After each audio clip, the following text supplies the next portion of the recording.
মা, মা, আজি তোলৈ বৰ মনত পৰিছে।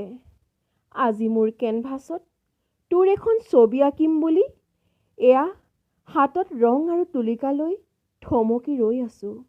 মা, তোক যে বহুত দিন লগ পোৱা নাই। মা, তই বাৰু মই লগ পোৱাৰ দৰেই আছনে? অ' মা, তোৰ চুলিকোছাত শুকুলা ৰঙে লুকা-ভাকু খেলিছিল নেকি? তোৰ ডালিমগুটীয়া দাঁতকেইটাত তামোলৰ হেলেঙি বোৱাই থকা সেই দিনবোৰলৈ মোৰ বৰ মনত পৰে অ' মা। এইবাৰ তোক লগ পালে এবাৰ তোৰ কোলাত মোক শুবলৈ দিবি।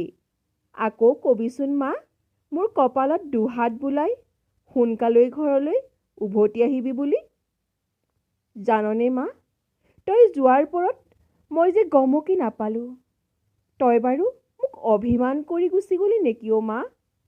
অ' মা, বেয়া নাপাবি। তইয়েইতো শিকাইছিলি ব্যস্ত জীৱনৰ আদিপাঠ। তইয়েইতো কৈছিলি নিজৰ কথা ভাবিবলৈ।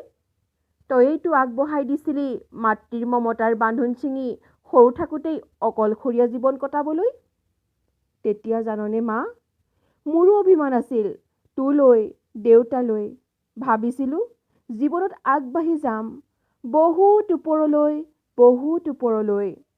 আৰু জান মা, কল্পনা কৰিছিলোঁ তই পৰ্বতৰ সীমনাত ৰৈ মোক চিঞৰি থাকিলেও মই তোক লগ নিদিম বুলি।